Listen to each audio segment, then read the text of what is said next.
Final blade of grass. Done. And done. Who knew it'd take 2,007 man-hours to paint 47,962,053 blades of grass? Smells like game day. Whoa, it's not dry yet.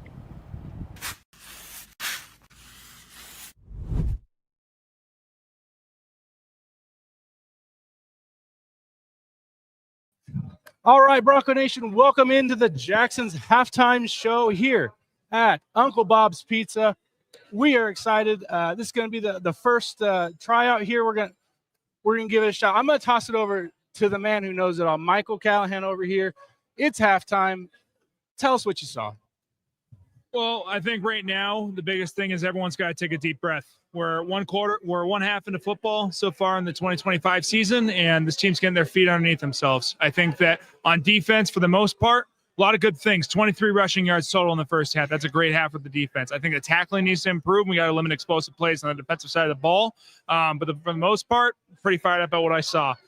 Some things got to improve, obviously. Penalties, big thing right now. Penalties are killing us on both sides of the ball. Got to improve. Got to stop jumping off sides on offense, and on defense, just got to be a little bit smarter. We see what the refs want to do at this point. You know, the late penalty call, was it a penalty? Was it not? Who knows? It's not up for us to decide. It was. End of the day, it ended up costing us. Got to avoid the penalties, but we just gotta figure it out as we go in the second half. I think everybody takes a deep breath on both sides of the ball, offense and defense. Things are going to go our way. Right now, I don't think that Southern Florida is necessarily outperforming Boise State. I think Boise State's beating themselves right now. What do you think, Nathan? Yeah, I tend to agree. It's a sloppy half, right? Between the penalties, obviously the two fumbles are the drive killers there. 2 times you get into USF territory and give the ball away. And then a couple of missed explosives, and then the tackling again. It was an issue last season. Byron Brown has a couple of big runs, both of which on there was opportunities to make plays, and guys couldn't bring him down.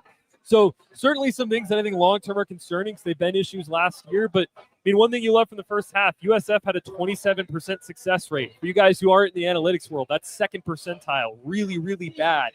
Boise State's getting stops on individual plays more often than not, but it's 4 or 5 big plays by USF on offense and defense, which has really put them in a position to be up 10-7 at halftime.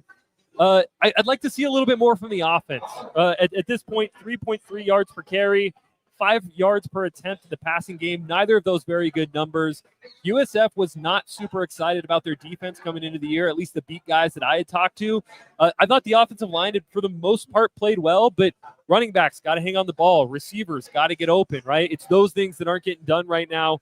There's enough positive that, like you said, take a deep breath. I don't think Boise State's out of this game, but it's certainly concerning some of the ways that they gave up points and gave up plays in that first half. Totally agree with you. And for me, going to the offensive side of the ball, biggest concern, obviously, everybody saw it, ball security. Got to hold on to the ball. Boise State holds on to the ball in the second half. I project a victory, personally. I think that right now we're shooting ourselves in the foot. We're getting drives going, and on those drives, start getting towards the red zone and turn the ball over. So 2 critical turnovers in the first half. Boise State is why the score is what it is right now. They hold on to the ball. They keep doing things they're doing. They're going to be in a good shape.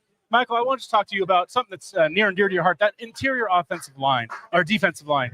You know, coming into the season, one of the biggest question marks that we all talked about, 2 defensive tackle sacks. Let's go. Be pretty happy with that. Yeah, absolutely. 2 defensive tackle sacks in the first half. I think that's more than our average on a game-to-game basis. I think we probably had like 8 defensive tackle sacks the whole season last year. So I'm fired up about that, and I'm fired up about the play of both David Latu and Michael Madry. Michael Madry really has been surprising me this half. He's made some big plays so far. I think he's taken the next step this year, and I'm really fired up that I got to see that in person right now. Braxton Feely, I mean, you watch, he might not have the stats right now. I know he has a sack, but he is wrecking this game inside. The interior defensive line is all it's advertised right now. The whole front 7, really, in my opinion. We just got to do a better job of tackling across the board on defense, staying away from stupid penalties. They're going to be in a good place. Yeah, absolutely. I think Braxton Feely's been the player of the half so far, at least on the defensive side of the ball. 100%. He's got the sack, has a couple of run stops. He's looked incredible. You talked about I think it was 28 rushing yards. Even most of that is off a broken pass play. Right, yes. Really, I talked about pregame. You need to be able to stop these veer and shoot offenses with a light box. Right? If you can commit 5 to the box, 6 to the box, focus on the pass game, you're going to set yourself up for success. They've done that. It's just been Byron Brown able to make a few deep throws, use his feet, get a couple of good plays on the ground.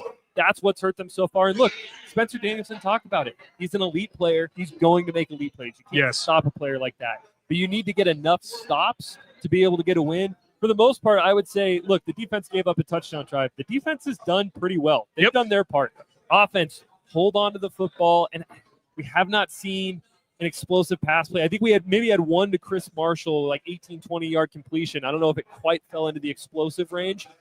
Need to see a little bit more out of the passing game, pushing the ball down the field. 100% agree with you. We need to generate more explosive plays on offense and on defense. Like you said, that one touchdown drive was really generated by those explosive plays on the defensive side of the ball. You eliminate those explosive plays, and we're at a 7-0 ball game going into halftime. So I feel very confident about where the defense is at right now. The one thing I want to see from them as we keep on going through this game is, like we mentioned pregame, they are a tempo offense. They're going to be pushing the tempo throughout this next second half, especially as they try to, come out of the half swing, because they do get the ball to start the second half. I want to see how they respond. If they get a first down, I want to see how they respond and start building on a drive, because that one touchdown drive that they had, that was the one thing that stuck out to me on defense, was mistakes started compiling on each other. You take out that one drive, they're doing pretty good on defense. So I just want to see a complete refocusing on defense, staying away from the stupid penalties, getting lined up, playing against the tempo. They're stuffing the run right now. It's just going to be, again, hats the ball in the pass game when the passing game breaks down and quarterback takes off. So, first game of the season, fans, even coaches, don't really know what they have. Yep. What are the coaches talking about right now at halftime? Right now, it's just pretty much exactly what we just talked about. Like, everybody take a deep breath. It is a 10-7 ball game going into halftime right now. Boise State is still absolutely in a position to win this game and win it on whatever terms they want to win it at.